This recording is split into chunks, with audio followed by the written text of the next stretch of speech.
잠깐 같이 기도드리겠습니다.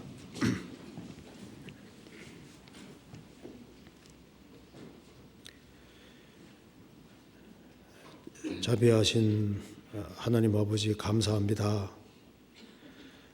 오늘 또 저희들을 한자리에 불러 모아주시고 또 하나님의 말씀을 배울 수 있게 해주신 것을 진심으로 감사합니다.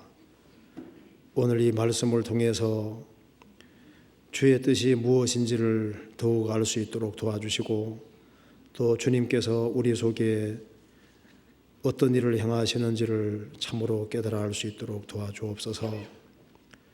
역사의 마지막 시대를 살아가는 저희들에게 주의 귀한 복음을 알게 해주시고 또 주님 몸된 교회 안에서 주님을 섬기며 생을 살 수 있게 해주신 것을 진심으로 감사드립니다.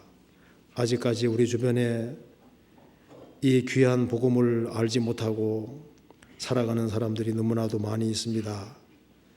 그 사람들에게 주님의 복음을 더욱 담대히 증거할 수 있도록 도와주시옵소서. 이번 주간에도 또 평택 지역과 또 그의 많은 지역에서 전도 집회가 있습니다. 집회가 있는 곳마다 주님께서 함께해 주시고 주의 역사와 능력을 나타내 주옵소서. 그리고 해외에서 선교하는 그 모든 손길에도 주의 역사와 능력을 나타내 주시고 또 동계수련회 준비하는 그 모든 손길에도 주님께서 함께해 주시고 도와주시옵소서. 오늘 이 시간 우리에게 필요한 말씀을 허락해 주시고 우리가 어떻게 행할 것을 알 수 있도록 도와주시옵소서. 주 예수 그리스도 이름으로 기도하옵나이다. 아멘. 성경 시편 149편 찾으시겠습니다. 149편입니다.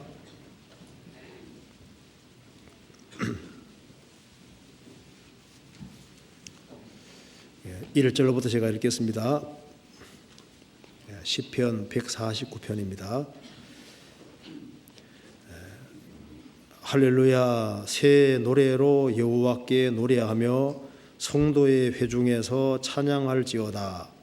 이스라엘은 자기를 지으신 자로 인하여 즐거워하며 시온의 자매는 저희의 왕으로 인하여 즐거워할지어다. 춤추며 그의 이름을 찬양하며 소고와 수금으로 그를 찬양할지어다. 여호와께서는 자기 백성을 기뻐하시며 겸손한 자를 구원으로 아름답게 하심이로다. 성도들은 영광 중에 즐거워하며 저희 침상에서 기쁨으로 노래할지어다.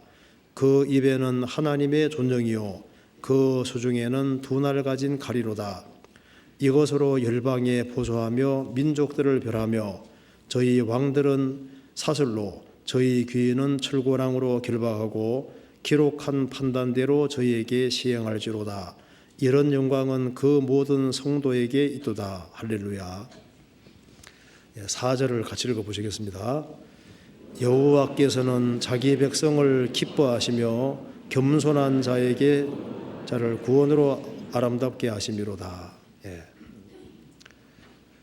이제 한 해가 저물어 가고 있습니다. 그래서 오늘 우리가 이제 12월 달 막바지를 살고 있습니다. 그래서 올 한 해 동안 주님이 우리 마음속에 행하신 역사를 같이 좀 생각해 보려고 합니다. 그래서 여기에 시편 149편 4절 말씀, 여호와께서는 자기 백성을 기뻐하시며 겸손한 자를 구원으로 아름답게 하심이로다. 이 구절을 중심으로 좀 생각해 보려고 합니다.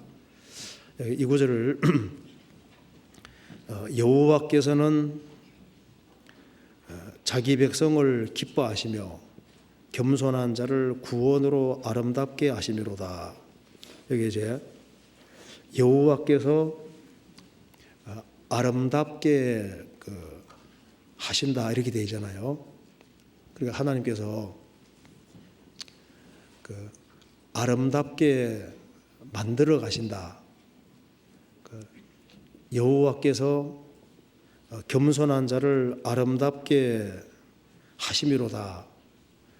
영어로는 beautify, 아름답게 만들어 가신다. 그렇게 표현이 되어 있습니다. 그래서 아름답게 만드시는 주님이라는 제목으로 조금 생각을 해보겠습니다.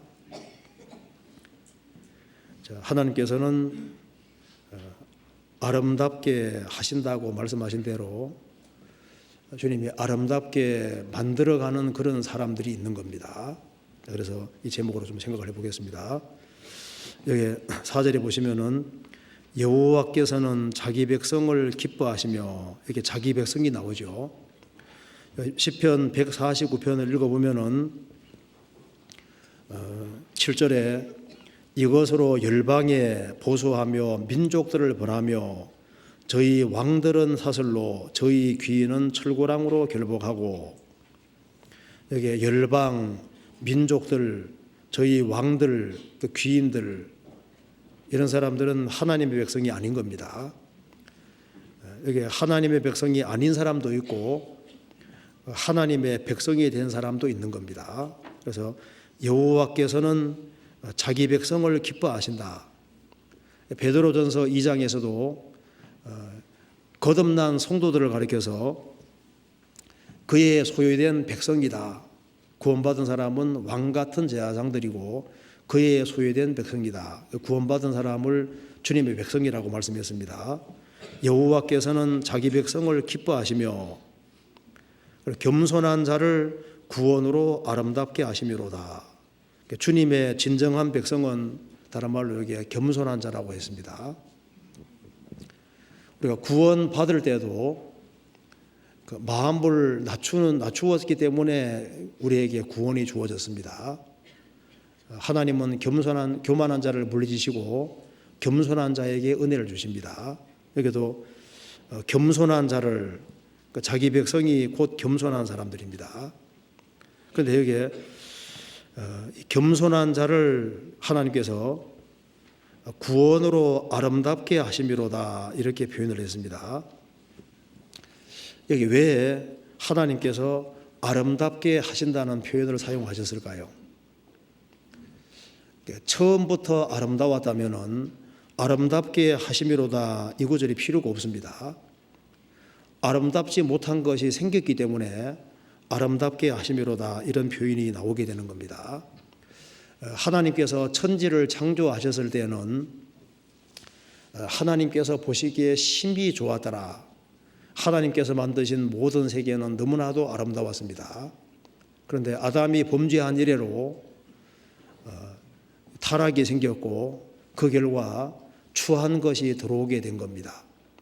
추하게 된 것이 없다면은 아름답게 하심이로다 이런 말이 필요가 없습니다. 아담의 범죄로 타락이 오게 되고 그리고 미 대신에 추가 생기게 됐고 하나님의 형상에도 파괴가 왔던 겁니다. 그렇기 때문에 하나님께서 아름답게 하실 필요가 생긴 겁니다. 그래서 하나님께서는 여호와께서는 자기 백성을 기뻐하시며 겸손한 자를 구원으로 아름답게 하심이로다 이렇게 표현을 했습니다. 자, 하나님은 아름답게 하시는 분이라고 나와 있습니다. 그런데 우리 시대에 가장 미를 많이 추구하는 시대가 됐습니다. 그렇죠? 진선미 가운데 미를 가장 많이 추구하는 그런 시대가 지금 되어 있습니다. 항상 순서가 진, 참이 먼저고 그 다음에 선이 두 번째고 그 다음에 미가 세 번째입니다. 이게 참 진선미란 말이 맞거든요. 항상 참된 것이 제일 먼저인 거예요. 요즘은 참되냐 선하냐 그거보다는 얼마나 아름다우냐 이것이 가치 기준이 되고 있는 겁니다. 얼마나 돈이 많으냐 그거하고 얼마나 아름다우냐 이거 가지고 평가하는 시대가 되고 있잖아요. 그런데 그것은 정말 모르고 하는 소리입니다. 진정한 미가 뭔지를 모르기 때문에 그런 거예요. 성경 한번 찾아봅시다. 잠언 31장 보시겠습니다. 이런 말이 나와 있죠. 잠언 31장 30절입니다.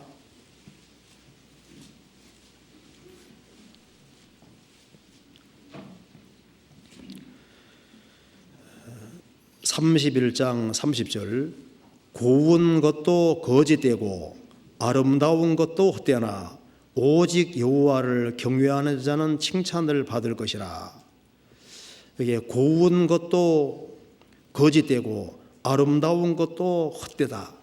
자, 여호와를 경외함이 없이 하나님을 경외하는 것이 없는 상태에서는 어떤 아름다움이든 어떤 고운 것이든 여기 말씀한 대로 고운 것도 하나님 경외가 바탕이 되지 않는 속에서는 고운 것도 거짓되고 아름다운 것도 헛된 겁니다.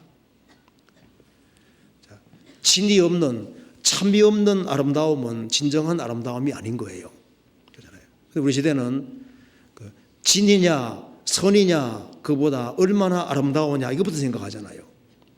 이 세상의 모든 화려한 것과 아름다운 것은 하나님 보실 때 진정으로 아름다운 것이 아닙니다. 이 세상의 아름다움은 길게 갈 수가 없어요. 그래서 저희 아름다움이 음부에서 소멸하여 그 거처조차 없어지려니와 시편 49편에 나와 있잖아요. 이 세상의 모든 아름다움은 죽음 건너가면 다 없어지는 아름다움입니다. 시편 49편 찾아보시겠습니다.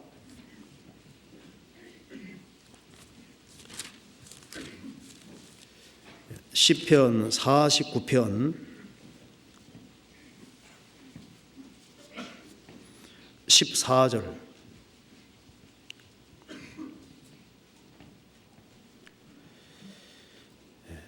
양같이 저희를 음부에 두기로 작정되었으니 사망이 저희 목자일 것이라. 정직한 자가 아침에 저희를 다스리리니 저희 아름다움이 음부에서 소멸하여 그 거처조차 없어지려니와. 하나님은 나를 영접하시리니 이러므로 내 영혼을 음부의 권세에서 구속하시리로다. 여기 양같이 저희를 음부에 두기로 작정되었으니 죽음 건너갈 때 음부로 가는 사람 있는가 하면은 15절에 음부의 권세에서 구속하시리로다. 건진받는 사람도 있습니다. 그런데 이 세상에 어떤 아름다운 모습을 가지고 있었다 할지라도 죽음 건너가서 음부에 떨어지는 사람은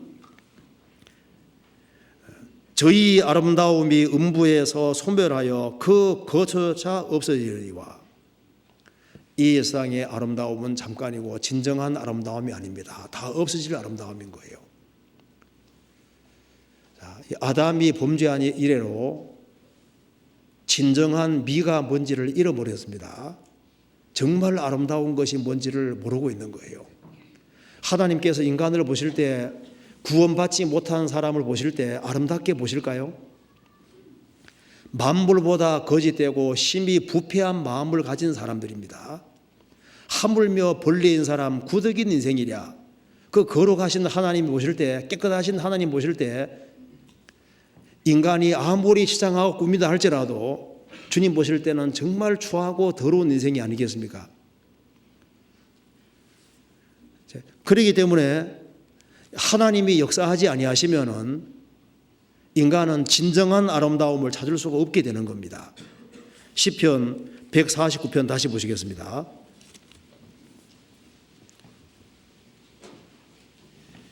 (4절에) 여호와께서는 자기 백성을 기뻐하시며 겸손한 자를 하나님께서 아름답게 하신다. 하나님은 정말 사람을 아름답게 만드시려고 하는 겁니다. 인간이 어떻게 아름답게 될 수 있을까요? 여기 말씀하기를 겸손한 자를 구원으로 아름답게 하심이로다. 사람이 구원을 받아야만 아름답게 될 수 있는 겁니다. 그러니까 하나님께서 준비하신 구원은 영혼 몸 전체를 구원하는, 성경에서 구원이란 말이 굉장히 포괄적인 말이잖아요. 하나님께서 이 인생을 아름답게 만드시기 위해서 구원을 준비하신 겁니다. 그래서 구원으로 겸손한 자를 아름답게 하심이로다. 그 사람이 교만한 사람, 강팍한 사람은 아름답게 될 수가 없는 거예요. 진짜 아름답게 되려면은 예수님 말씀하신 대로 너희가 돌이켜 어린아이들 같이 되지 아니하면 결단코 천국에 들어가지 못하리라. 사람이 겸손하게 낮출 때 진정으로 아름다운 인생이 될 수 있는 겁니다.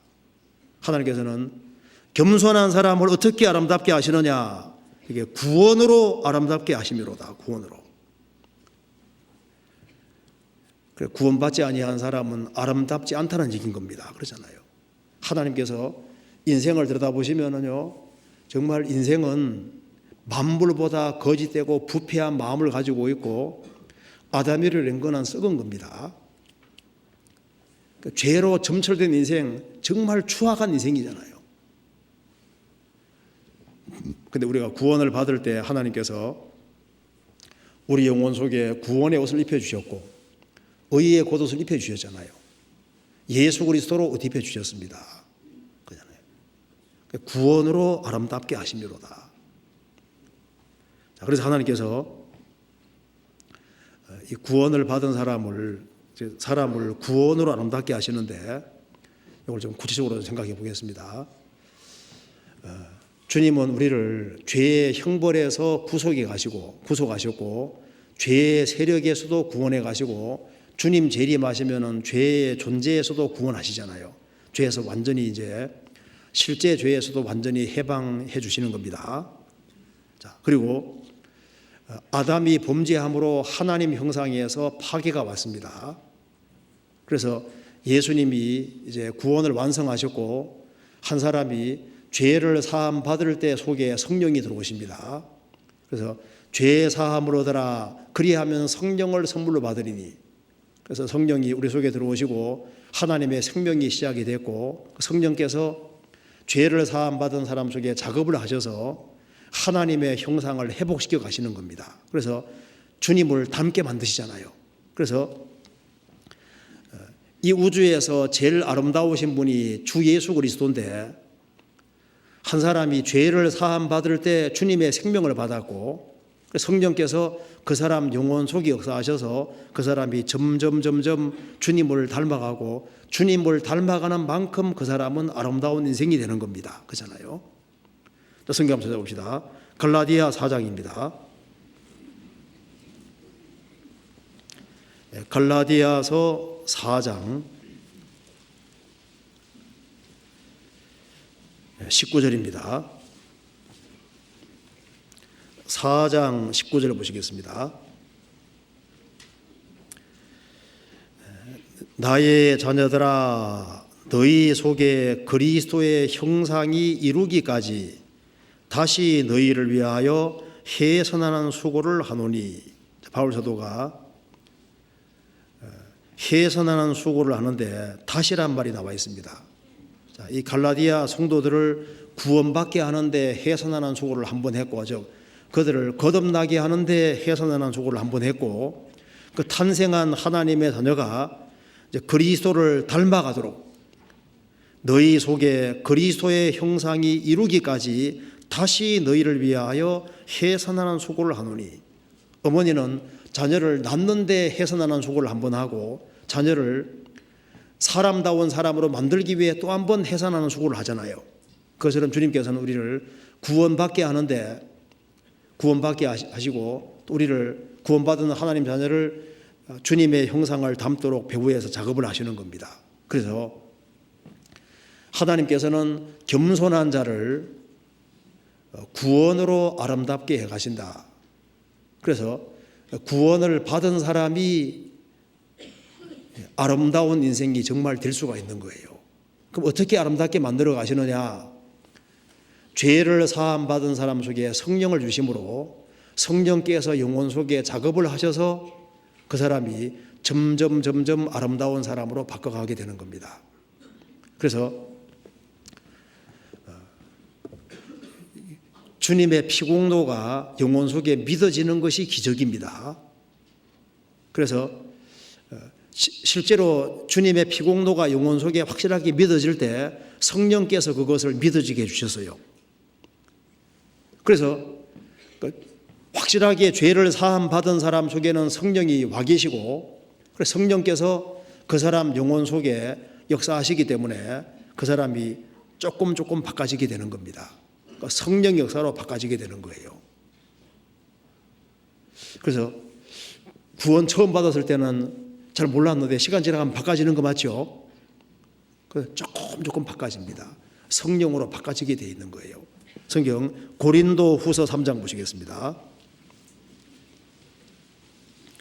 고린도후서 3장 17절 18절을 같이 읽어보겠습니다. 주는 영이시니 주의 영이 계시는 곳에는 자유함이 있느니라. 우리가 다 수건을 벗은 얼굴로 거울을 보는 것 같이 주의 영광을 보매 저와 같은 형상으로 화하여 영광으로 영광이 이르니 곧 주의 영으로 말미암음이니라.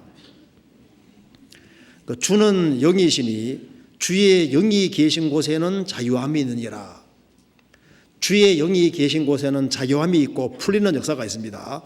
우리가 다 수건을 벗은 얼굴로 거울을 보는 것 같이 주의 영광을 보매 저와 같은 형상으로 화하여, 자, 주님의 형상을 닮아간다는 겁니다.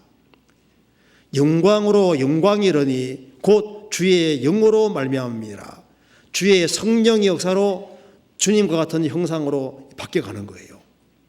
그래서 가장 아름다우신 분이 주님이신데 주님을 닮아가는 그것이 아름답게 바뀌어가는 겁니다. 그렇잖아요. 자, 그래서 죄를 사함 받은 사람 속에 성령이 들어오시는데 그 성령이 은혜의 성령이잖아요. 그래서 성령이 들어오시면은 십자가의 은혜가 마음속에 깨달아집니다. 말로만 듣던 십자가,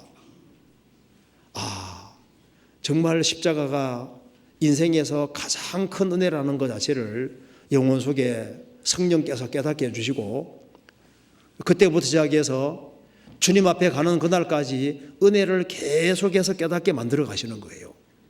그래서 구원받을 때 은혜를 받았고 구원받고 난 이후에도 성령께서 우리 영혼 속에 역사하시기 때문에 이제 모든 것이 은혜라는 것을 더욱 깨달아가게 되는 겁니다. 그래서 구원받고 나면은 한국에 태어나기 잘했다 생각이 들죠. 그렇죠. 야, 한국에 태어난 게 천만다행이다. 그리고 구원받고 나면 이 시대에 태어난 것도 천만다행이다. 내가 가난한 가정에 태어났지만 가난한 가정에 태어난 것도 큰 축복이었다. 못생긴 것도 축복이었다. 그렇죠.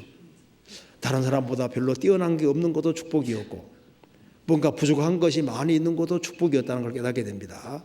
자, 구원을 받고 나면은요, 남편이 나를 참 남편 때문에 어려움을 많이 당한 사람이라 할지라도 구원 딱 보고 나면은요, 그 남편이 고맙잖아요. 남편이 내게 잘 대해줬으면 내가 그리스도를 갈망하지 않았을 수도 있잖아요. 그죠? 그래서 신기하게 딱 구원을 받고 나면요, 모든 상황과 환경이 감사로 받아들여지게 되고, 그래서 누가 감사의 사람이 될 수 있냐 하면은 성령을 정말 받아야만 감사의 사람이 될 수 있는 거예요. 왜? 성령은 은혜를 깨닫게 해주시는 분이기 때문에 사람이 은혜를 받아야만 중심에 감사가 생기게 돼 있거든요. 그렇잖아요. 그래서 이 성령으로 말미암아 그리스도인들은 진정으로 감사의 사람이 될 수 있는 겁니다. 그래서 그리스도인들이 많이 하는 말이 감사합니다, 감사합니다. 저절로 그렇게 되잖아요. 거듭나기 전에는 잘 될 때는 다 자기 탓이었습니다. 자기가 잘나서 그런 줄 알았습니다. 뭔가 잘 안 돼가면 그것이 다 조상 탓이고 부모 탓이고 환경 탓이고 제도 탓이고 남의 탓이었습니다. 그런데 거듭나면 달라지잖아요. 뭔가 잘 돼가면은 하나님께 영광 돌릴 줄 알게 되고, 뭐가 좀 잘 안 되면은 자기 반성을 하고 자기를 돌이키게 되고 자기를 되돌아보게 되잖아요. 그래서 이 성령께서 이제 십자가 은혜를 깨닫게 해주시고, 그리고 그리스도를 이제 점점 가까이 하게 만들어 가시기 때문에 우리가 주님의 빛 가운데서 자기의 연약함과 부족함을 더 알게 되고, 그럼에도 불구하고 주님께서 구원해 준 사람을 끝까지 사랑하는 걸 깨달아 가기 때문에, 내가 평생 하나님의 은혜를 입고 산다는 걸 알기 때문에 중심에서 정말 감사하는 마음이 있게 되는 겁니다. 처음에는 구원이 그렇게 큰 줄 몰랐는데 시간 지나갈수록 내가 어쩌다가 구원을 받았을까 그 생각이 들어가죠. 그래서 이 성령으로 말미암아 그리스도인들은 진정으로 감사의 사람이 되는 겁니다. 그리고 성령은 진리의 성령이기 때문에 사람이 거듭날 때 비로소 이런 말이 이해가 되는 겁니다. 예수님 말씀하시기를 내가 곧 길이요 진리요 생명이니 나로 말미암지 않고는 아버지가 올 적 없느니라. 그래서 예수님이 인생의 길이고 예수님이 그래서 진리고 예수님이 생명이고 예수님을 통해서만 천국 갈 수 있다는 말이 바로 그 말이구나. 예수님이 죄 사하는 권세가 있으니까 죄 문제가 해결되지 않으면 천국 갈 수가 없는데 예수님 통해서만 죄가 해결될 수 있으니까 예수님 통해서만 천국 간다는 말이 그 말이구나. 이해가 되잖아요. 진리를 알지니 진리가 너희를 자유케 하리라. 성령이 진리의 성령이시기 때문에 주님의 피의 의미를 확실히 딱 깨달을 때 그때 죄와 죽음과 심판과 저주 연방에서 벗어나게 되는 거예요. 그리고 이 성경이 진리이기 때문에 이제 거듭나야만 진리되는 성경이 이상하게 귀에 쏙쏙 들어오잖아요. 그래서 성령께서 그리스도인들을 진리의 사람으로 만들어 가시는 겁니다. 그러잖아요. 성령께서 들어오시면은 그 사람이 은혜의 사람, 감사의 사람이 되게 하고 성령이 들어오셔야만 그 사람이 진리 가운데 설 수 있고 진리의 사람이 될 수가 있는 겁니다. 거듭나지 아니한 사람은 진리 가운데 서 있을 수가 없는 거예요. 왜? 속에 진리가 없잖아요. 그리고 성령은 홀리 스피릿, 거룩한 영입니다. 거듭나고 나면은 속에 성령이 와 계시기 때문에 죄를 지을 수는 있지만 또 이길 힘도 와 있잖아요. 넘어질 수도 있지만 일어나는 힘이 또 와 있습니다. 그래서 거듭나야만 성령이 들어오셔야만 그 사람이 거룩한 사람이 될 수가 있는 거예요. 그렇잖아요. 제가 그 집회에 갔을 때 어떤 분이 이런 얘기를 하더라고요. 어떤 큰 과수원을 하는 분이 있었는데요. 어떤 학생이 나무에 올라가서 막 과일을 막 따는 겁니다. 그때 주인이 지나가다 딱 본 겁니다. 눈이 마주친 거예요. 그 학생이 얼마나 놀랐겠어요. 근데 주인이 말하기를 내 딸만큼 따가지고 가래 하고 지나가는 거예요. 그러니까 걔가 어떻게 했을까요? 주인이 따라해서 따가지고 갈까요? 아닙니다. 다 버려두고 내려와가지고 다른 집에는 서리하러 가도 그 집은 절대 안 가는 거예요. 그래서 그 얘기를 제가 들었는데 그 말이 맞다고 생각이 듭니다. 복음은 기쁜 소식이잖아요. 성령으로 말미암아 복음이 진짜 깨우쳐진 사람은 정말 속죄를 확실히 받은 사람, 주님 은혜를 정말 받은 사람은 주님이 죄에서 해방시켜 주셨기 때문에 오히려 죄 가운데 못 사는 거예요. 그렇잖아요. 너 아무리 죄 지으면 지옥 간다, 착하게 살아야 된다, 그렇게 한다고 해서 착하게 살아가는 게 아니잖아요. 하나님이 나를 영원히 사랑한다는 걸 정말 깨닫고 주님의 공도가 무한하다는 것이 영혼 속에 정말 믿어진 사람이라면 그 사람은 자기를 사랑해 주시는 분에게 잘하려는 마음을 갖게 돼 있는 겁니다. 어떤 술 취한 사람이 철길을 걸어가다가 철로를 베고 잠이 들어버렸어요. 농부가 봤습니다. 아무리 소리 질러도 이 사람 안 일어나는 거예요. 기차가 오고 있는데. 그래서 이제 농부가 살리려고 했는데 축 늘어져 있으니까 안 되는 거예요. 옆에서는 이제 내릴 수 없으니까 철길에 올라가서 끄집어 내리는데요. 그 사람을 치우고 돌이키려는 순간에 들어받아서 죽게 된 겁니다. 기차가 들이받아 죽었어요. 자, 얼마 후에 그 사람들이 깨워서 이 사람이 일어나서 보니까 술 취한 사람이 일어나 보니까 농부가 죽어 있거든요. 그런데 이 농부가 나중에 이 술 취한 사람이 나중에 농부가 자기 때문에 죽었다는 것을 진짜 알게 됐습니다. 그럼 그때부터는 야, 살은 기념이다 하고 술 한잔 마실까 안 마실까요? 그전에는 가치가 없이 마셨는데 그 일이 있은 것이 정말 사실이라면 술을 함부로 못 마십니다. 마실 수는 있지만은요, 마음대로 마실 수가 없어요. 이 농부를 생각해서라도 안 먹게 되잖아요. 농부집에 가서 뭔가 좋은 걸 하도록 되어 있는 겁니다. 그것처럼요, 주님이 내 때문에 피를 흘리셨고 내 죄를 처리하기 위해서 정말 죽으시고 부활하신 것이 이론이 아니고 실제라면은 그 사람은 어떻게 하든 간에 죄에서 구별되어 살라고 발버둥 치게 돼 있는 거예요. 그잖아요. 그래서 성령을 정말 받은 사람은, 복음 진리가 정말 깨우쳐진 사람은 어떻게 하든 간에 죄에서 멀어지려고 스스로 노력하는 마음이 올라오게 돼 있는 거예요. 그래서 물과 기름처럼 세상 사람과 안 섞이는 무엇인가시 자기에게 있다는 걸 알게 되는 겁니다. 그잖아요. 성령께서 그렇게 만들어 가시는 겁니다. 그렇잖아요.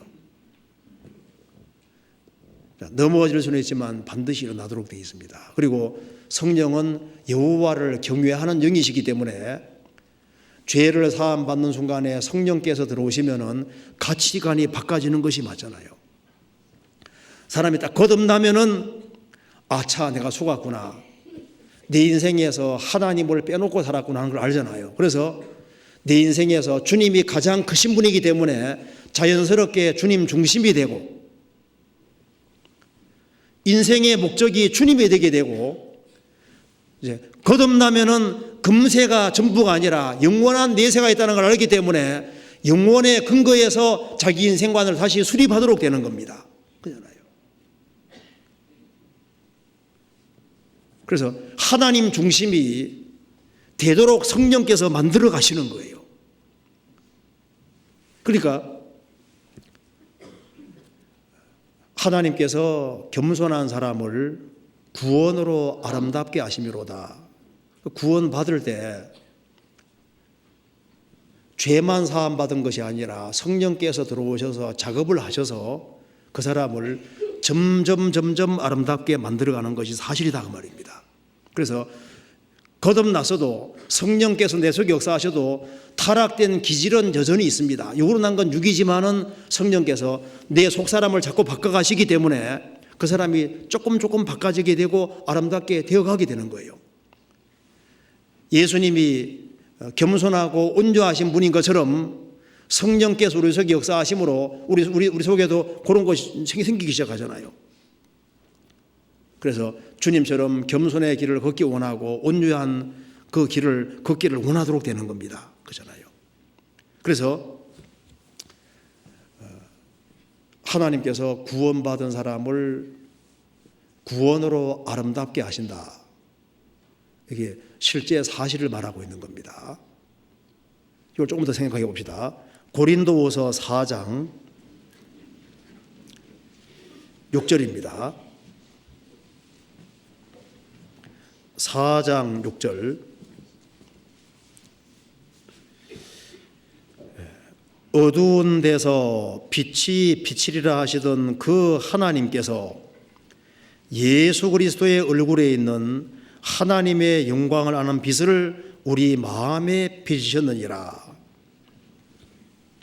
자, 어두운 데서 빛이 비치리라 하시던 그 하나님께서, 창세기 1장에 그 하나님께서 예수 그리스도 얼굴에 있는 하나님의 영광을 아는 빛을 우리 마음에 비치셨느니라. 지구를 향해서 하나님께서 빛이 있으라 하시던 그 하나님께서 예수 그리스도 얼굴에 있는 하나님의 영광 아는 빛을 우리 마음에 비치셨느니라. 지구를 향해서 빛이 있으라 하시던 그 하나님께서 우리 마음을 향해서 빛을 비추셨다. 그러니까 창세기 1장의 사건이 실제 사건인 동시에 우리 영혼에게 행하시는 역사와 동일하다, 그 말입니다. 창세기 1장 펴보시겠습니다. 창세기 1장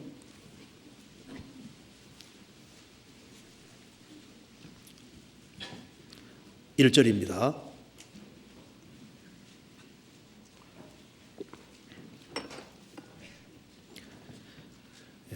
태초에 하나님이 천지를 창조하시니라.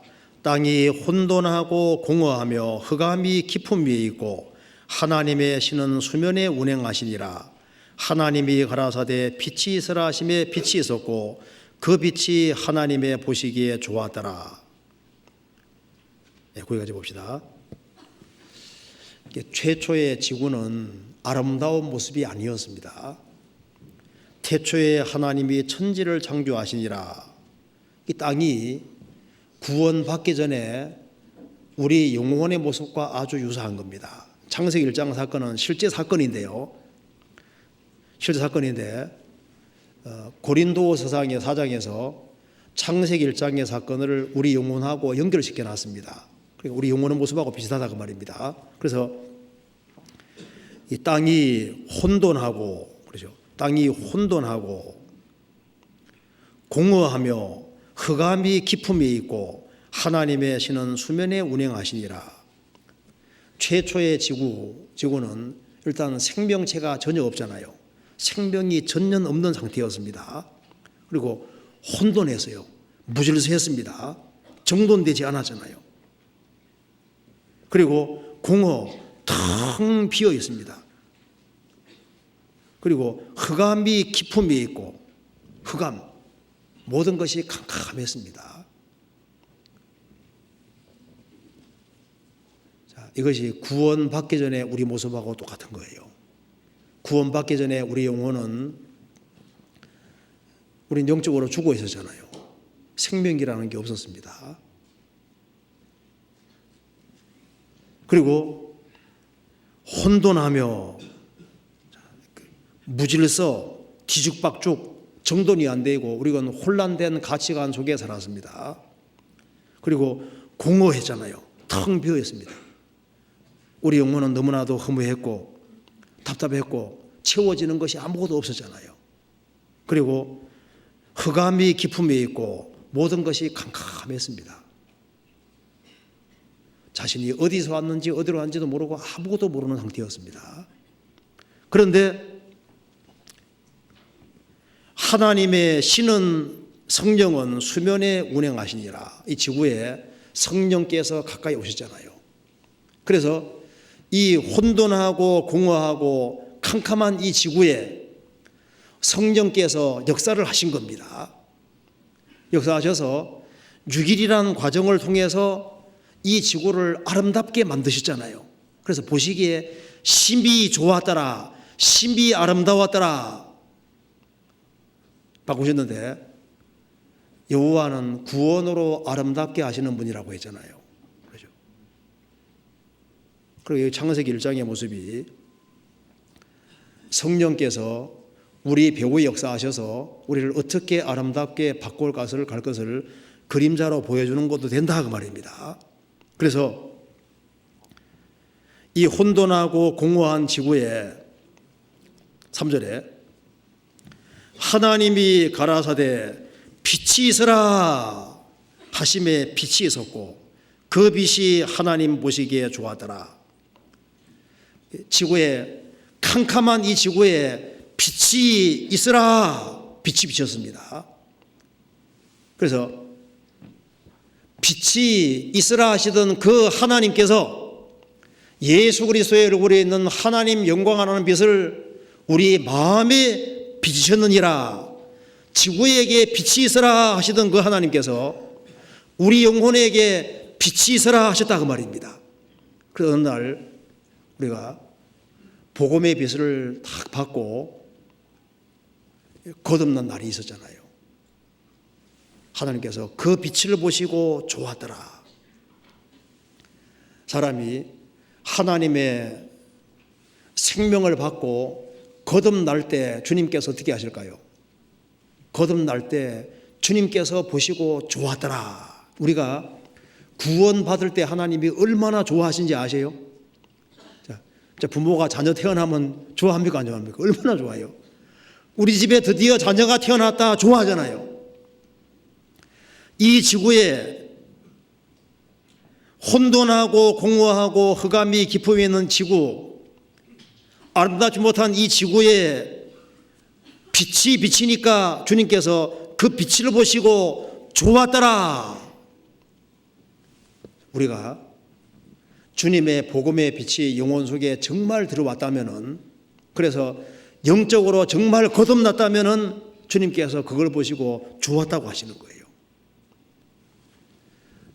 아담이 범죄함으로 인간은 영적으로 죽었습니다.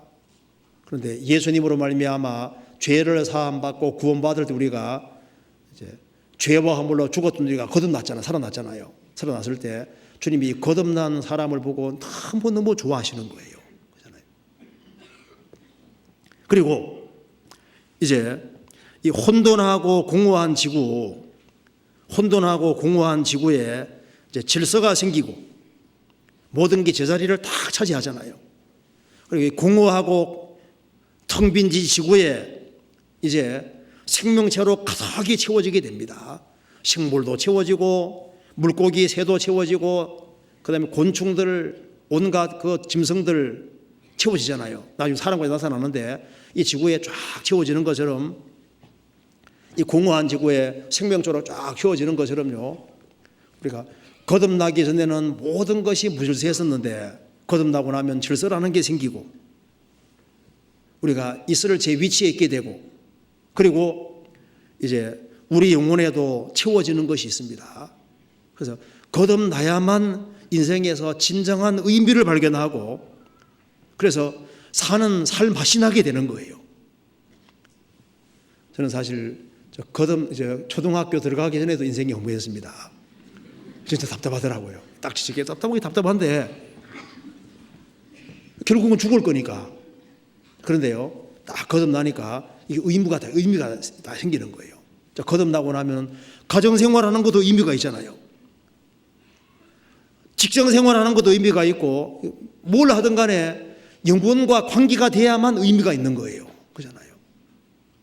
그래서 여기에 이제 지구에 최초의 빛이 들어오고, 그 다음에 하나님께서 작업을 하시니까 이 지구가 아름답게 바뀌어졌는데, 이 지구가 어떻게 아름답게 바뀌어졌냐 하면은 제일 먼저 하나님께서 나누시는 역사를 시작하셨잖아요. 자, 3절에 다시 보시겠습니다. 1장 3절에 하나님이 가라사대 빛이 있으라 하심에 빛이 있었고 그 빛이 하나님 보시기에 좋았더라. 하나님이 빛과 어둠을 나누사 빛을 낮이라 칭하시고 어둠을 밤이라 칭하시니라. 자, 성령께서 역사하시니까 빛과 어둠을 나누십니다. 궁창 위의 물과 궁창 아래의 물로 나누시고 바다의 수육지를 나누시고 나누시는 역사가 시작이 되는 거예요. 그러니까 이 사람이 거듭나지 아니하면은 분별력이 안 생기는 거예요. 그래서 성령께서 이제 우리 마음속에 역사하시기 시작하면은 이제 분별력이 생깁니다. 이건 빛이다.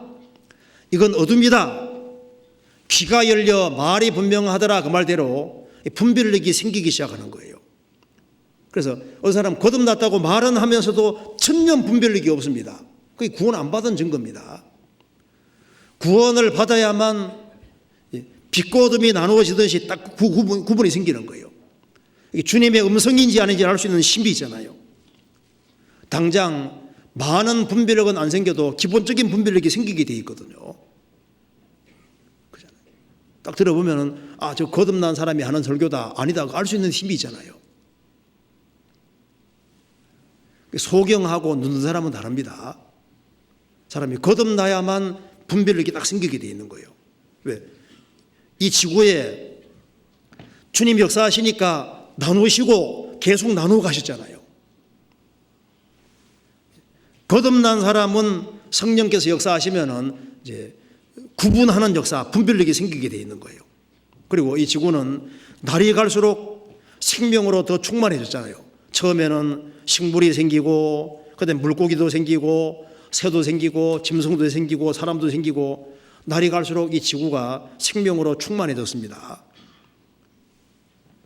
그처럼 성령께서 우리 영혼 속에 역사하시면은 우리에게 생명을 주시고 계속적인 생명의 공급을 주시고 그렇게 해서 우리를 점점 온전한 사람으로 만들어 가십니다.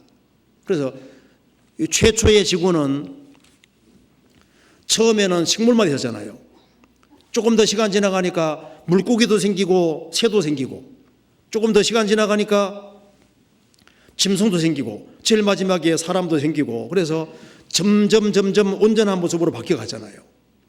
그처럼 구원받고 하나님 말씀을 계속 배우는 가운데 주님이 그 사람을 점점 온전한 사람으로 바꿔 가시는 겁니다.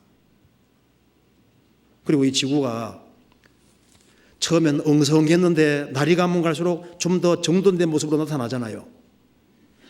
모든 게 제자리 딱딱 이게 바뀌어 가잖아요. 균형과 조화를 이루게 되는 겁니다.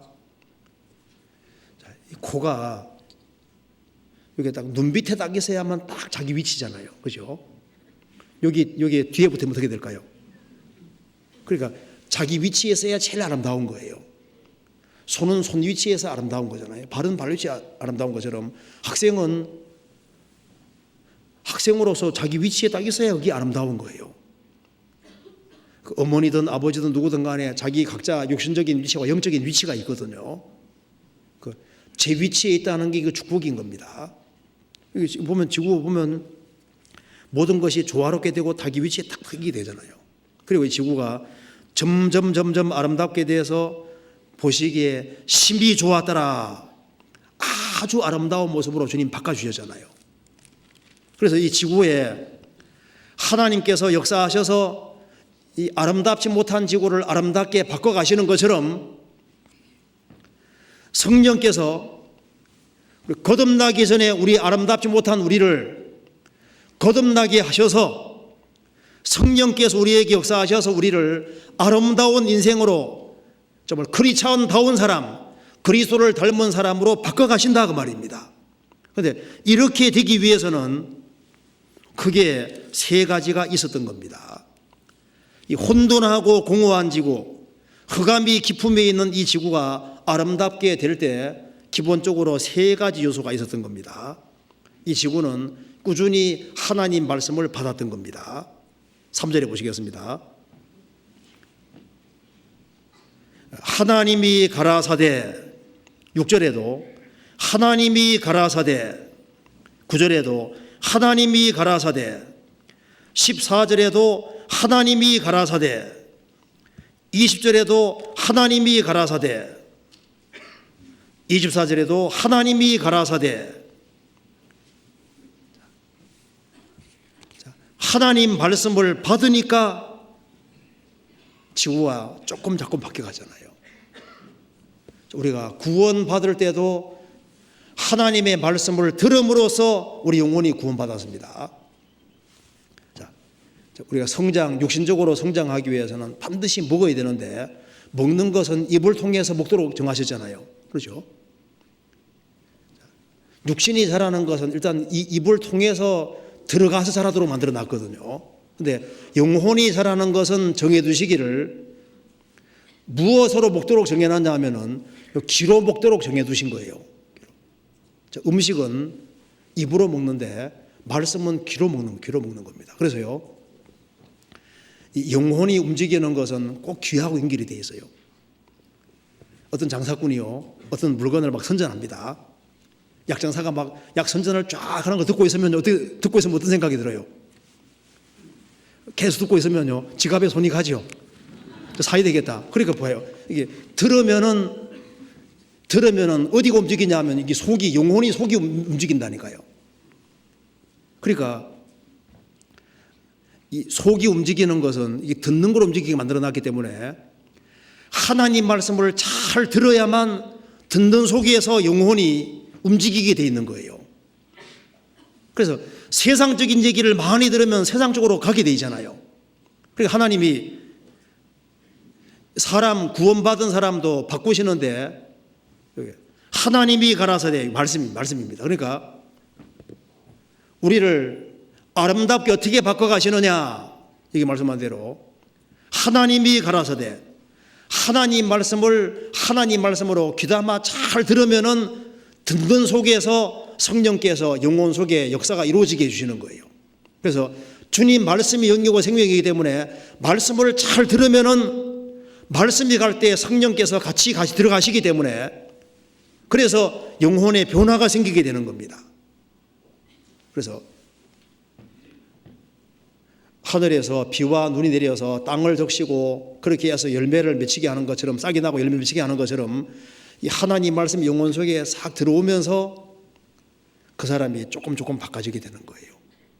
그래서 하나님 말씀을 꾸준히 듣는 속에서 주님께서 그 사람이 아름답게 바뀌어지도록 방법을 정하셨다 그 말입니다. 또 한 가지는 이 지구가 아름답게 바뀌어지는데 6일이라는 시간이 걸렸습니다. 그렇죠? 그러니까 그것처럼 한 사람이 거듭나서 이제 성장하는데 시간이 걸리도록 되어 있는 거예요. 당장 첫날에 6일로 못 갑니다. 그래서 신앙생활은 꾸준히 우리가 밥을 꾸준히 먹는 속에서 우리가 자라왔던 것처럼 하나님 말씀을 꾸준히 듣는 것이 반복되어야 됩니다. 그래서 아름답게 바뀌어가는 거기에는 충분한 시간이 들어가야 되고 그 세월이 흘러야 되는 것이 맞는 거예요. 꾸준한 과정이다 그 말입니다. 그리고 이 지구가 바뀌어질 때 저녁이 되며 아침이 되는 첫째 날이니라, 저녁이 되며 아침이 되니 둘째 날이니라. 저녁과 아침이 이렇게 반복되잖아요. 그처럼 우리가 인생이 아름답게 되는 거기에도 저녁이 있고 아침이 있어야 되는 겁니다. 그렇죠? 성경에서 저녁은 보통 곤란한 때, 어려울 때, 슬픔의 때를 가르치고 있습니다.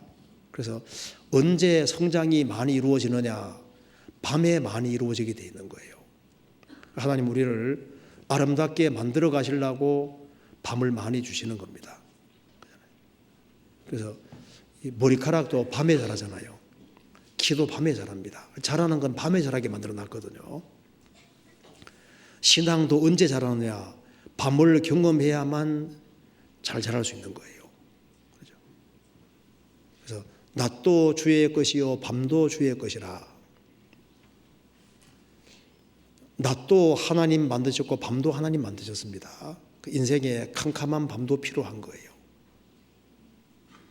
그걸 잘 견디면 낮이 옵니다.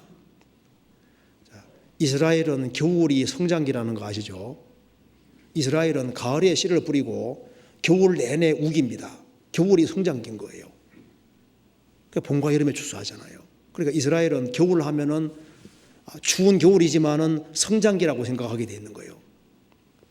우리 인생이 언제 자라냐 하면은 인생의 겨울을 만나가지고 자라는 겁니다.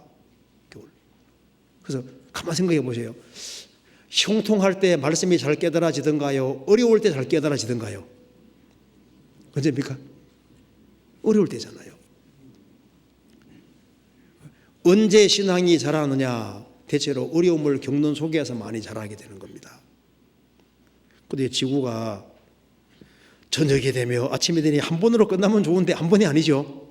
또 그 다음 날 또 저녁이 되며 아침이 되니, 저녁이 되며 아침이 되니 그 사이에 뭔가 새로운 게 생겨나가는 거예요. 우리 인생도 마찬가지입니다. 하나님께서 구원받은 사람을 아름답게 만들어 가시기를 원하시는 겁니다. 그 아름답게 되기 위해서는 하나님께서 이렇게 여러 가지를 겪게 하시는 것이 틀림없이 있는 겁니다. 그렇잖아요. 자, 시편 149편 다시 한번 봅시다.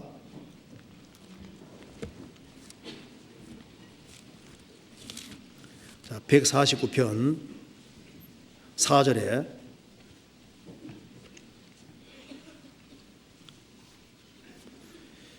자, 여호와께서는 자기 백성을 기뻐하시며, 하나님께서는 하나님 백성을 기뻐하십니다. 하나님께서 이 구원받은 사람을 얼마나 기뻐하시겠어요. 그리고 겸손한 자를 구원으로 아름답게 하신다. 자, 구원으로 구원받은 사람을 아름답게 바꿔가십니다. 이걸 다른 각도로 생각을 또 해봅시다. 어떻게 구원받은 사람을 구원으로 아름답게 하신다. 이 구원이라는 속에는 영혼 구원부터 시작해서 그 사람이 성장하는 거, 나중에 몸이 변화되는 것까지 다 포함해서 구원으로 아름답게 하신다, 그런 뜻인 겁니다. 좀 다른 각도로 생각해 봅시다. 자, 성경 아가서 3장 시작 봅시다.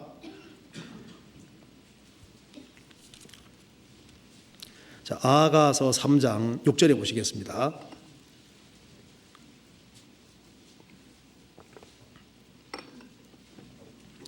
자, 제가 6절부터 읽어보겠습니다. 연기 기둥과도 같고 몰약과 유향과 장사의 여러 가지 향품으로 향기롭게 하고 거친 들에서 오는 자가 누구인고 이는 솔로몬의 연이라. 이스라엘 용사 중 60인이 웅이하였는데 다 칼을 잡고 싸움에 익숙한 사람들이라. 밤에 두려움을 인하여 각기 허리에 칼을 찼느니라. 솔로몬 왕이 레바논 나무로 자기의 연을 만들었는데 그 기둥은 은이요 바닥은 금이요 자리는 자색담이라. 그 안에는 예루살렘 여자들의 사랑이 입혔구나. 시온의 여자들아 나와서 솔로몬 왕을 보라.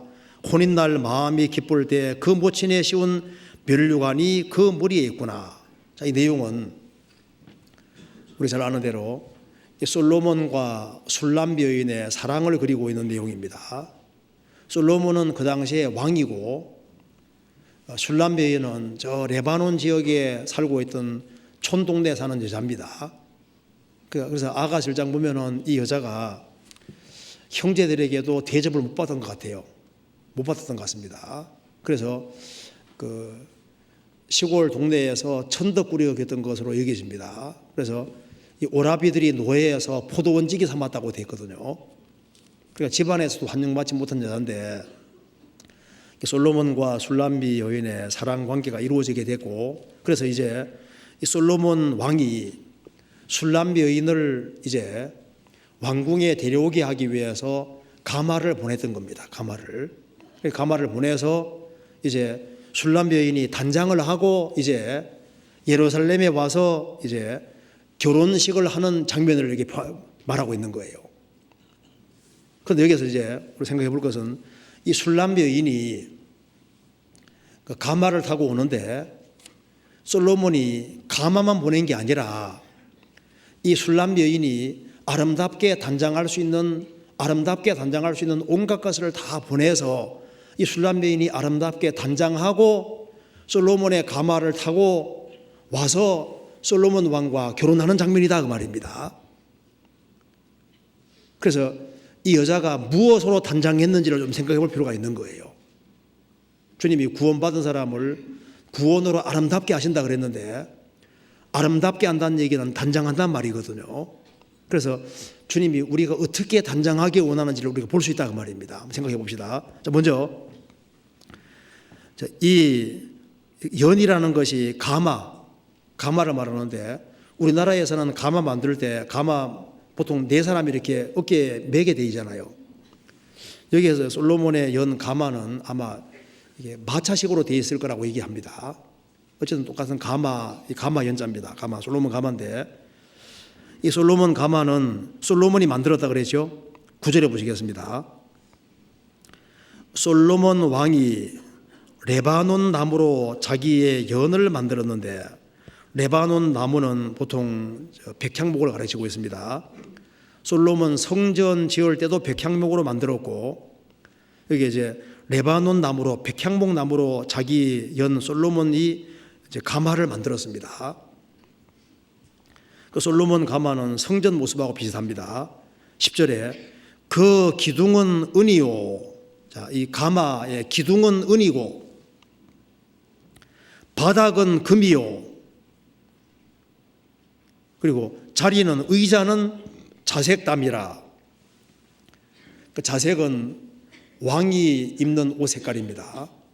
그러니까 영광의 자리인 거예요. 자색 담요. 자리에는 자색 담요가 딱 덮여 있으니까 아주 엄청난 비싼 그 자색 담요. 그 보통 왕들이 입는 옷. 그러니까 그 영광의 자리인 겁니다. 자, 기둥은 은이요. 바닥은 금이요. 자리는 자색담이라. 그 안에는 예루살렘 여자들의 사랑이 피었구나. 그러니까 예루살렘 여자들이, 솔로몬을 아는 여자들은 그 자리에 정말 앉고 싶어 했던 자리인데, 이 자리에 누가 앉아 있습니까? 이제 술람 여인이 앉아 있는 거예요. 쉽게 말하면 이제 구원받은 사람이 여기에 이제 가마 타고 지금 천국까지 가는 과정 속에 우리가 있는 겁니다. 솔로몬의 가마가 좋을까요? 주님 품 안이 좋을까요? 구원받은 사람은 주님 품에 안겨서 가고 있는 거잖아요. 자, 그런데 이 술람 여인이 여기 이제 앉아가지고 오는데요. 6절에 봅시다. 이거 좀 생각해 볼 것이 있습니다. 연기 기둥과도 같고 몰약과 유향과 장사의 여러 가지 향품으로 향기롭게 하고 거친 들에서 오는 자가 누구인고 이는 솔로몬의 연이라 가마라. 근데 여기에 보면은 이 술람 여인이 가마 속에 앉아 있는데 어떻게 단장했냐 하면은 몰약과 유향과 장사하는 사람의 여러 가지 향품으로 향기롭게 했다. 그 단장을 했다 그 말. 단장하고 이제 가마 타고 온다 그 말입니다. 와서 11절에 시온의 여자들아 나와서 솔로몬 왕을 보라. 혼인날 마음이 기쁠 때 그 모친이 씌운 면류관이 그 머리에 있구나. 솔로몬 왕이 영광스러운 모습으로 있는데 술람 여인도 솔로몬이 보내준 것을 가지고 단장하고 있으니까 정말 아름답게 단장하고서 왕 앞에 서게 되는 겁니다. 그럼 여기서 이제 이 몰약과 유향과 장사의 여러 가지 향품으로 향기롭게 했는데 이 몰약과 유향과 장사하는 사람의 여러 가지 향품으로 향기롭게 한 이 술람 여인의 이 몰약, 유향과 장사의 여러 가지 향품을 누가 보냈을까요? 아마 솔로몬이 보냈을 거예요. 솔로몬은 자기의 신부가 될 사람이기 때문에 최대한 아름답게 만들기 위해서 단장할 수 있는 모든 것을 다 보내지 않았겠어요? 그래서 솔로몬이 준비해 준 예복도 있고 최대한 단장했을 거 아니에요. 그처럼 하나님께서는 우리를 아름답게 만들기 위해서 우리에게 그리스도를 보내주셨고 우리 신앙생활에 필요한 모든 것을 다 보내주셨다 그 말입니다. 왜? 우리를 아름답게 하기 위해서 우리에게 필요한 모든 것을 다 보내주신 거예요. 그래서 베드로서 1장에 말한 대로 생명과 경건에 속한 모든 것을 주셨다. 아들과 함께 모든 것을 은사로 우리에게 주셨다. 그러니까 이 솔로몬이 술람 여인이 단장하는 데 필요한 모든 것을 다 보내준 것처럼 솔로몬은 예수님 그림자니까 만왕의 왕 되신 주님께서 그리스도의 신부인 우리를 아름답게 만들게 하기 위해서 온갖 것을 주시지 않으셨겠냐 그 말입니다.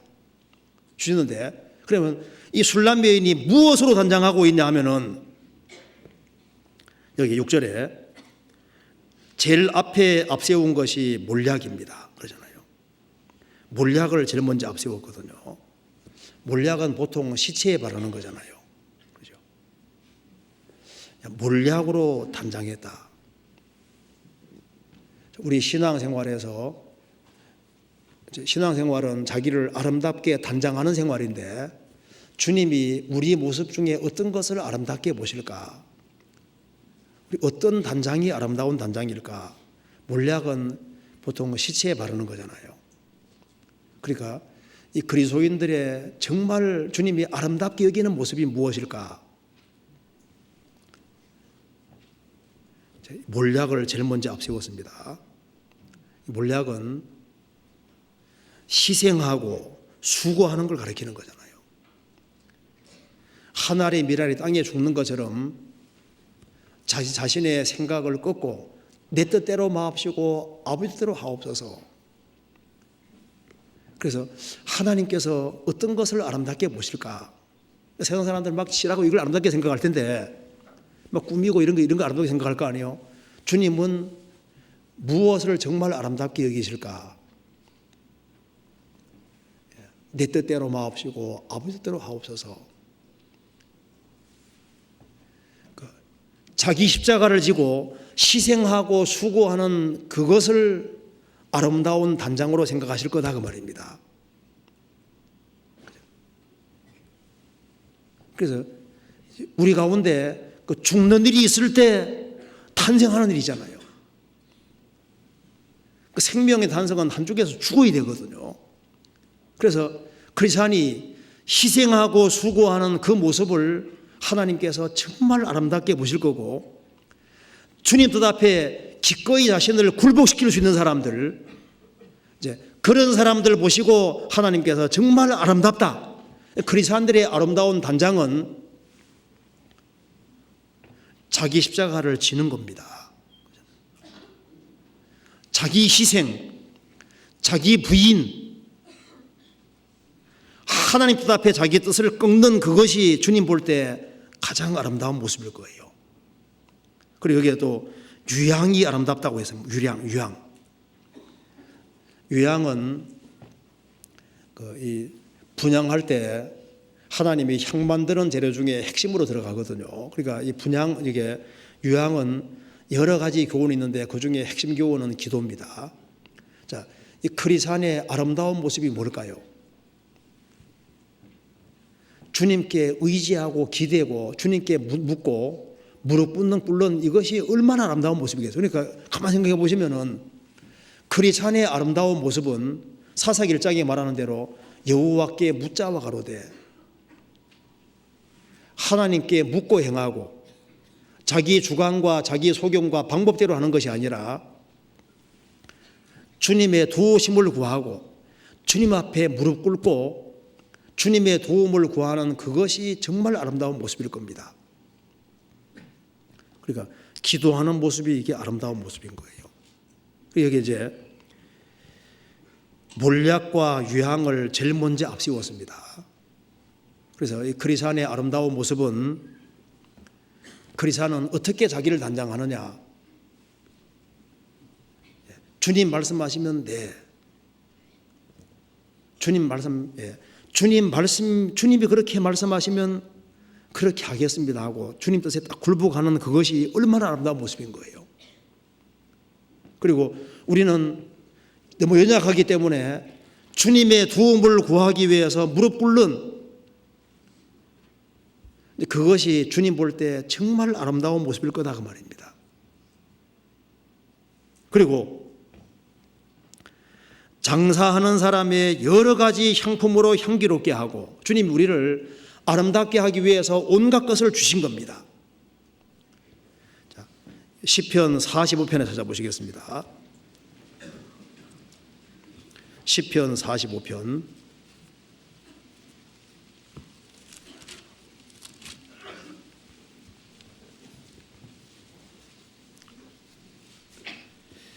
자, 2절입니다. 2절. 왕은 인생보다 아름다워 은혜를 입술에 머금으니 그러므로 하나님이 왕에게 영영이 복을 주셨다. 여기 왕이 예수님입니다. 예수님은 인생보다 아름다워. 자, 세상에서 가장 아름다우신 분이 예수님이잖아요. 예수님은 예수님 자신이 아름다운 분이고, 예수님의 탄생, 예수님의 생애, 십자가의 죽으심과 부활, 성천, 재림, 예수님은 모든 것에서 아주 완벽한 아름다움 자체가 되시거든요. 자, 우리 주님은 아름다우신 분인데 그리스도의 신부인 사람, 크리스찬은 어떤 것이 아름다운 모습이냐? 여기 말씀하기를 10절. 딸이여 듣고 생각하고 귀를 기울일지어다. 내 백성과 아비 집을 잊어버릴지어다. 그러하면 왕이 너의 아름다움을 사모하실지라. 저는 너의 주신이 너는 저를 경배할지어다. 여기 주님은 원래부터 아름다우신 분인데 여기 성도의 아름다움이 있습니다. 성도의 아름다움은 내 백성과 아비 집을 잊어버릴지어다. 그러하면 왕이 너의 아름다움을 사모하실지라.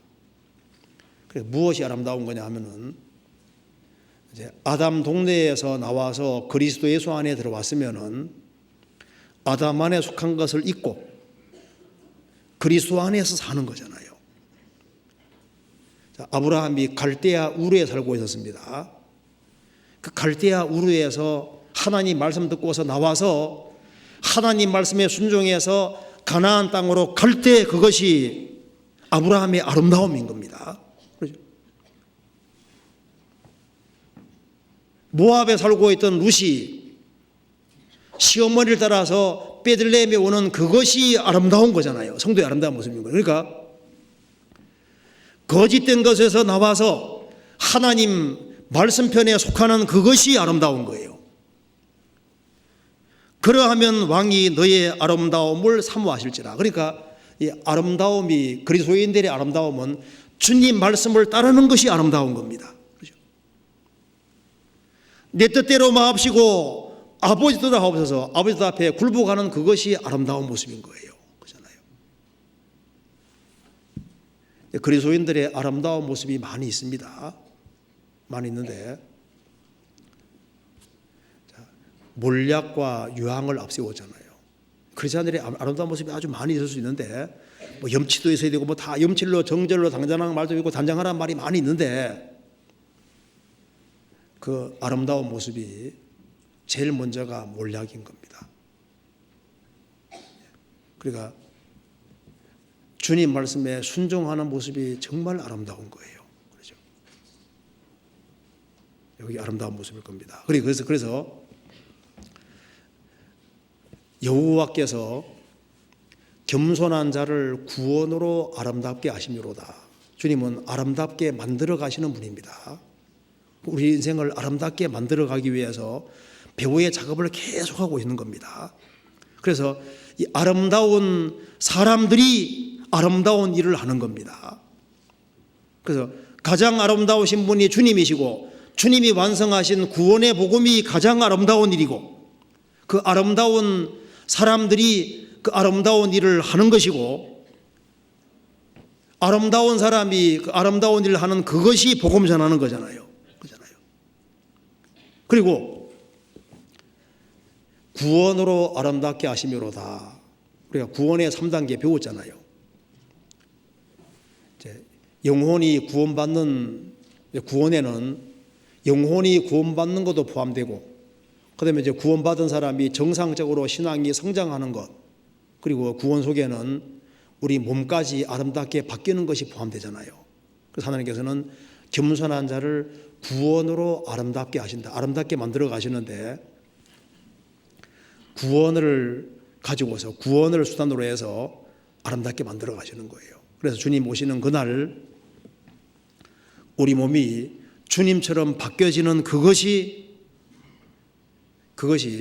구원으로 아름답게 하심이로라. 그 말 속에 포함되어 있다 그 말입니다. 천국은 부활의 세계이기 때문에 주님 오시는 그날 구원받은 사람은 어떻게 될까요? 주님처럼 영광스럽게 바뀌는 거예요. 그렇잖아요. 아주 아름다운 모습으로 바뀌어지게 되는 겁니다. 고린도전서 15장 보시겠습니다.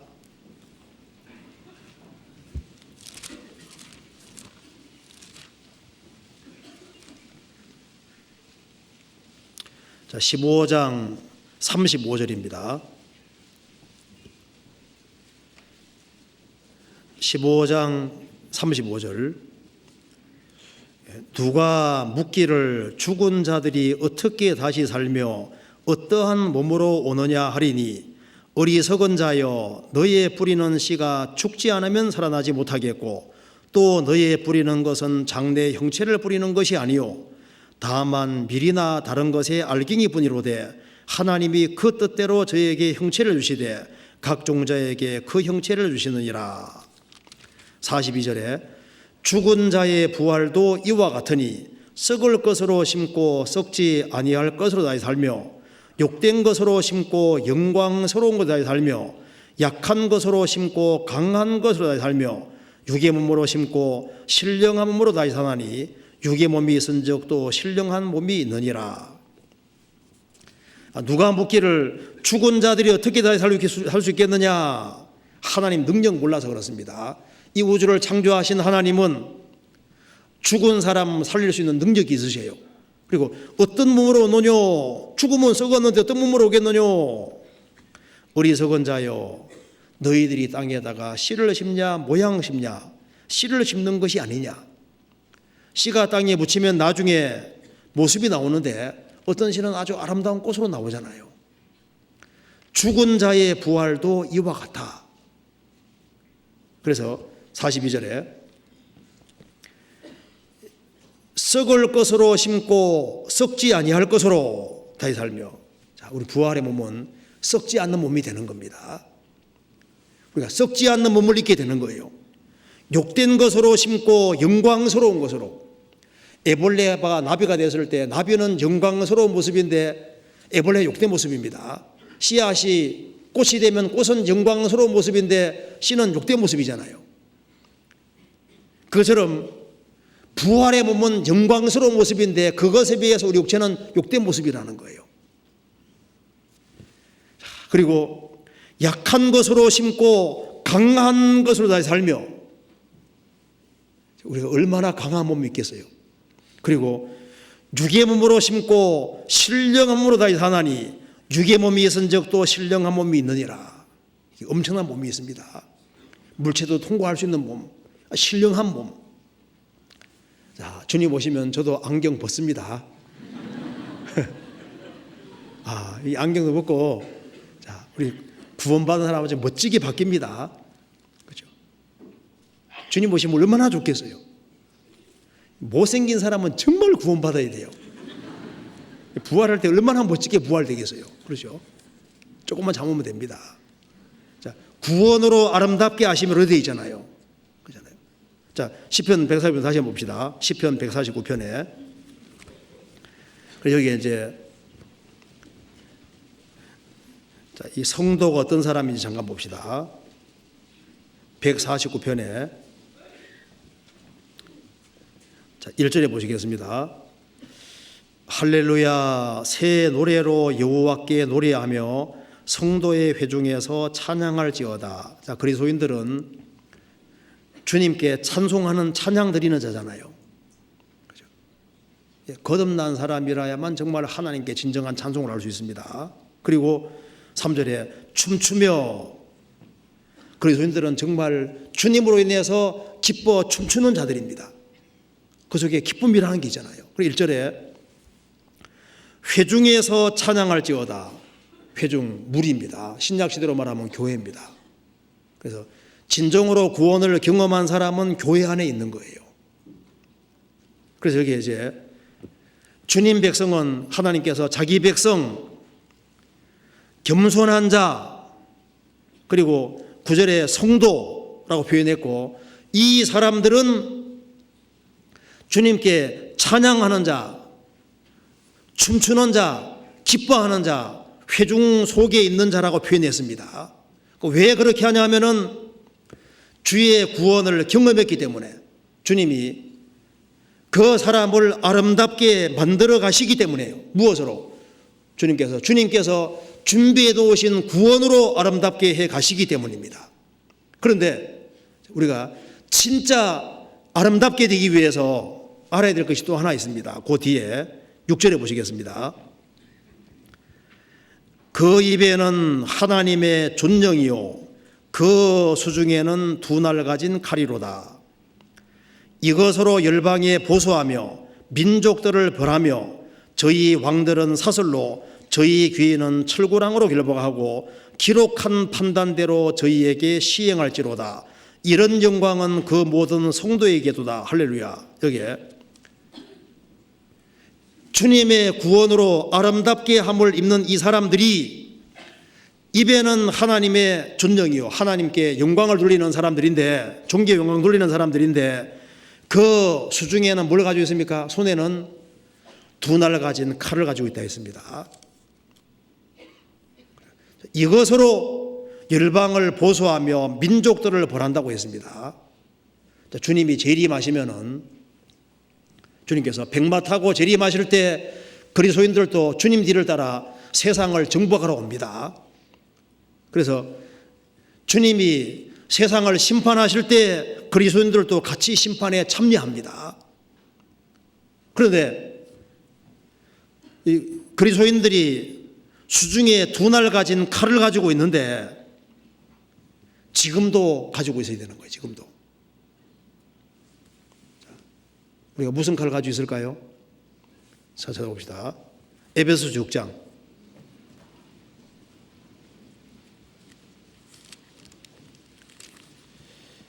자, 6장 17절입니다. 17절 같이 읽겠습니다. 구원의 투구와 성령의 금 곧 하나님의 말씀을 가지라. 자, 이게 성령의 금이 곧 하나님의 말씀입니다. 그리스도인들이 성령의 금을 가지고 금, 두 날 가진 칼을 가지고 있어야 됩니다. 그래서 하나님의 말씀은 살았고 운동력이 있어 좌우의 날선 어떤 금보다도 예리하여 좌우의 날선 금보다도 예리합니다. 그래서 혼과 영과 및 관절 곳을 찔러 쪼기까지 하며, 그리스도인이 주님 재림하실 때 실제로 이 세상을 정복하는 데 참여하는 동시에 지금도 주님께서 성령의 금 곧 하나님 말씀을 가지라고 했습니다. 구원받은 모든 사람은 주님이 아름다운 인생으로 만들어 가려고 합니다. 주님이 아름다운 인생으로 만들어 가시는데 크리스찬도 해야 될 것이 있는데요. 그건 성령의 금으로 그리스도인들이 이걸 사용해야 될 부분이 있는 거예요. 우리가 정말 아름다운 인생이 되기 원하면은 우리가 아름다운 인생이 되는데 방해되는 게 뭔지 아시죠? 육신의 소욕, 이것이 방해가 되는 겁니다. 그래서 성경이 말씀하기를 영으로서 육의 행실을 죽이라고 되어 있죠. 땅의 행실을 죽이라고 해. 죽이라고. 우리 성령의 검을 어디 사용해야 되냐 하면은 육의 행실을 죽이는데 사용해야 됩니다. 찾아봅시다. 골로새서 3장 5절을. 골로새서 3장 5절.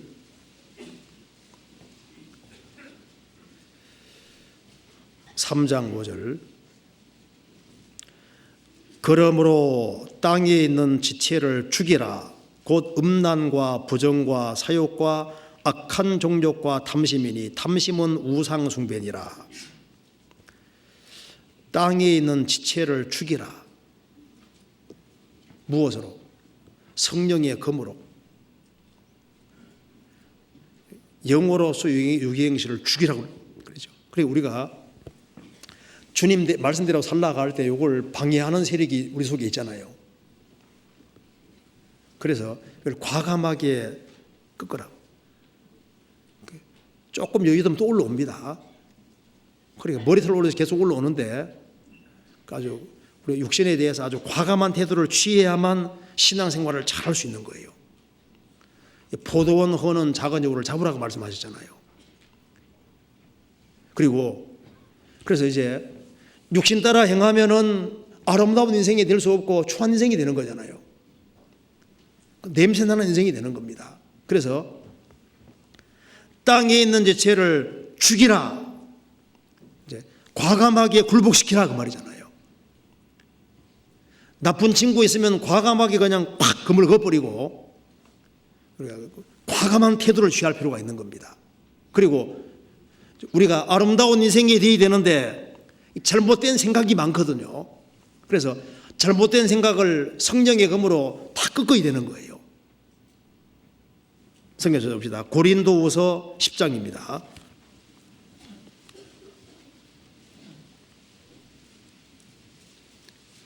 고린도후서 10장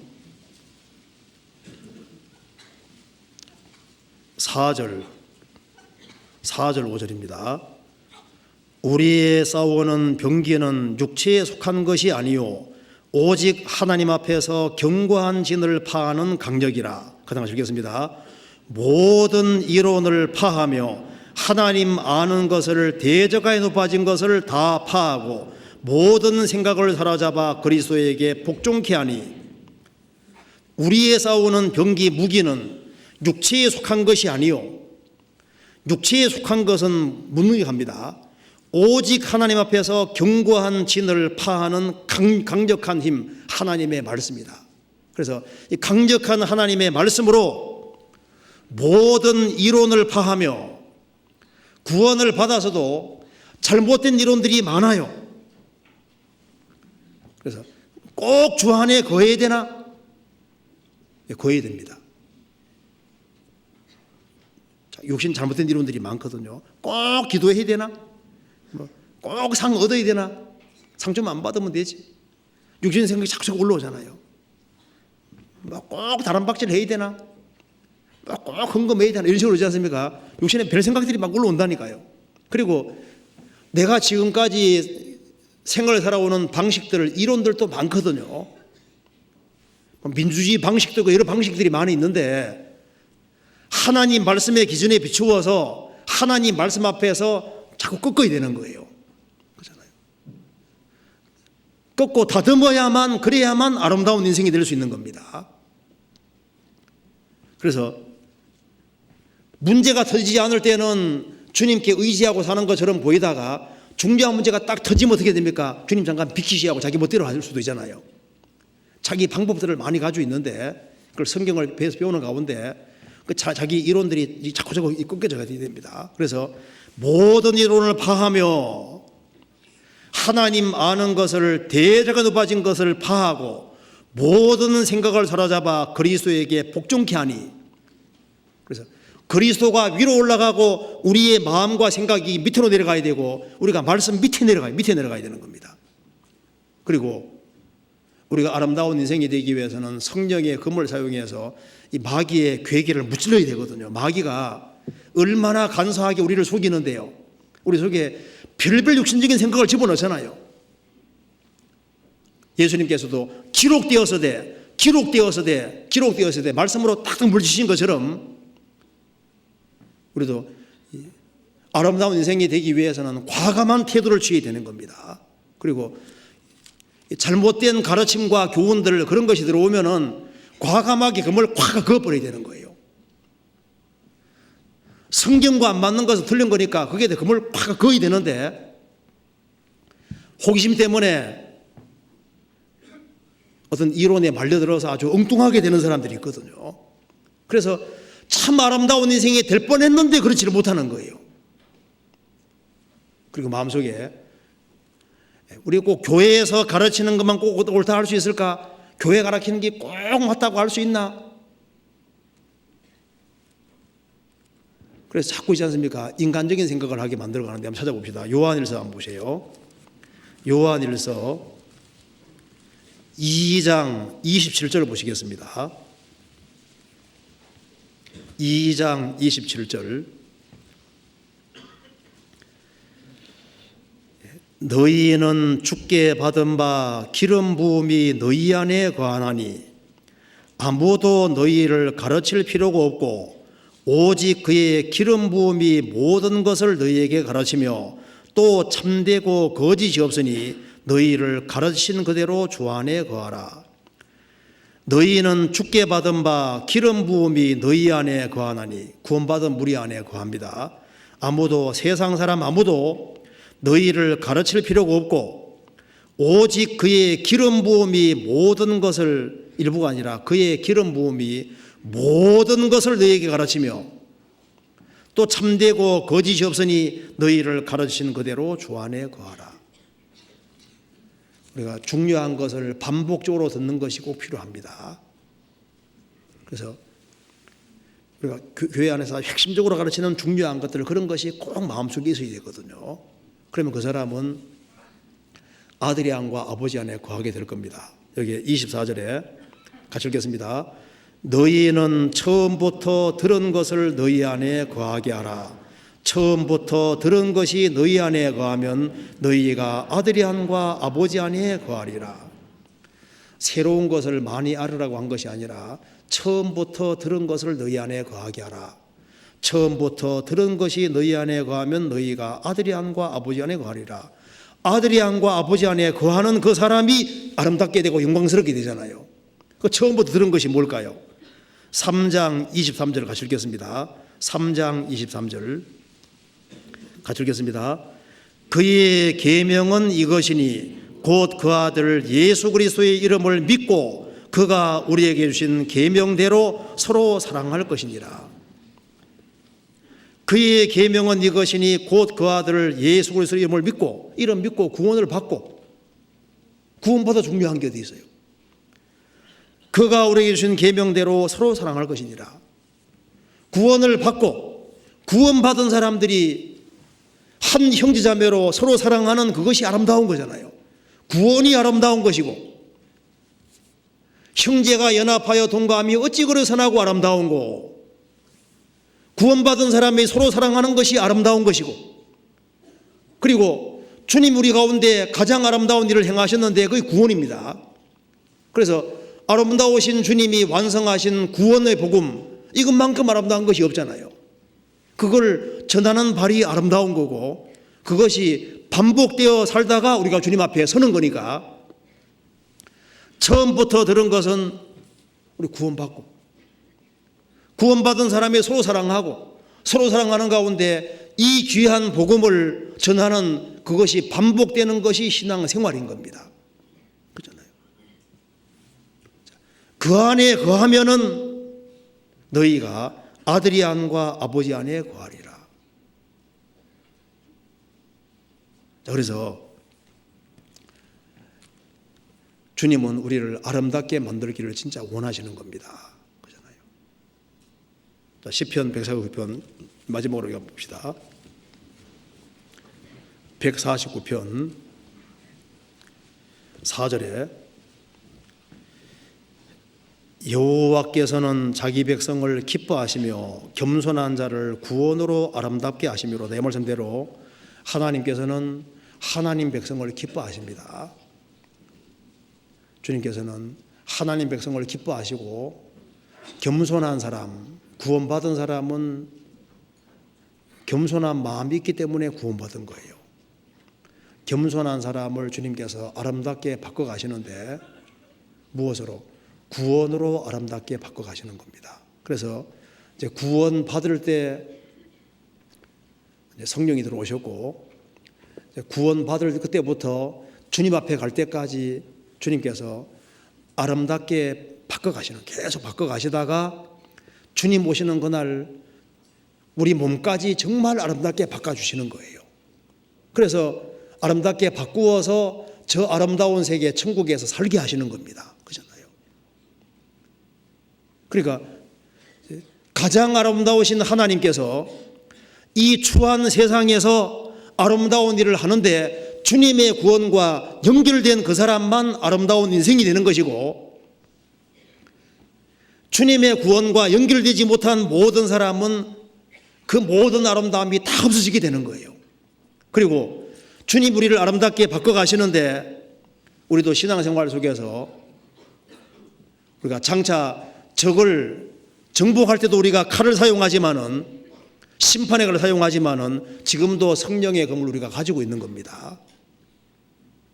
우리가 아름답게 되기를 정말 원하면은요, 우리 시대에 정말 단호한 태도를 취해야 되는 겁니다. 신앙생활에는 손해보면 안 되니까 주님 말씀이 안 맞는 것에 대해서는 아주 과감하게 검을 꽉 긋는 식으로 그렇게 해서 단호한 태도를 취해야만, 그래야만 아름다운 인생이 될 수 있는 거예요. 복 있는 사람은 악인의 꾀를 좇지 아니하며 죄인의 길에 서지 아니하며 오만한 자의 자리에 앉지 아니하고 아니하고 아닌 것에 대해서는 과감하게 아니라 검을 딱 긋고, 그리고 그리스도 안에 속해서 그리스도 안의 것을 추구하고, 그리고 주님이 우리 가운데 역사하시는 그 역사를 통해서 우리가 점점 아름답게 바뀌어가다가 주님 오시는 그날 아름답게 서야 되는 겁니다. 그래서 주님의 구원을 그대로 받아들인 사람, 순종의 길을 걷는 사람을 주님이 작품으로 만들어 가시는 거잖아요. 욥의 인생 보면 정말 주님이 아름답게 만드셨죠. 욥의 인생 드라마는 하나님이 엮으신 겁니다. 요셉의 인생도 하나님이 엮으신 거잖아요. 그런데 욥과 요셉 이런 사람만 인생 만들어가는 것이 아니라 우리가 구원받을 때부터 주님 앞에 갈 때까지 우리를 아름다운 모습으로 빚어가고 계신 거예요. 그래서 우리가 순종의 길을 걸어간다면은 주님이 정말 하나님이 원하시는 가장 아름다운 작품으로 한 사람 한 사람 만들어 가시는 거예요. 겸손한 자를 구원으로 아름답게 하시니로다. 주님이 겸손한 사람을 아름답게 만들어 가십니다. 그래서 이것은 성경 전체 주제에서 좀 중요한 주제이기 때문에 자꾸 생각해 보시면은 진짜 아름다운 것은 그리스도 안에서 주님 뒤를 따라가는 그걸 통해서 아름답게 된다는 걸 아시게 될 겁니다. 같이 기도하시겠습니다. 저희를 사랑하시는 하나님 아버지 감사합니다. 많은 사람 중에서 저희들을 불러주시고 구원해 주신 그 크신 은혜와 사랑을 인하여 진심으로 감사를 드립니다. 주님의 보배로운 피로 죄에서 영원히 건짐받은 이 크신 은혜와 사랑을 저희들이 무엇으로 보답할 수 있겠습니까? 또 우리에게 성령을 주시고 우리 속에 계속적으로 역사하셔서 그리스도의 형상을 담게 하시고 또 그리스도의 뒤를 따라 살게 하시고 또 주 안에서 가장 아름다운 일, 영혼을 건지고 세우는 일에 동참할 수 있는 기회를 주신 것을 감사합니다. 주님께서 교회가 계획한 곧 모든 일에 앞서 행해 주시고 주의 역사와 능력을 더욱 나타내 주시고 또 주님 오시는 그날까지 담대하게 주님의 복음을 증거할 수 있도록 도와주시고 그로 말미암아 주님 마음을 능히 시원케 할 수 있도록 역사해 주옵소서. 전국적으로 있는 모든 집회에 함께해 주시고 또 선교하는 그 모든 손길에 함께해 주시고 또 가정마다 주님이 지켜주시고 영육간에 도와주시옵소서. 우리 나머지 모든 생에 주님의 거룩한 말씀으로 다스려 주옵소서. 주 예수 그리스도의 이름으로 기도하옵나이다. 아멘.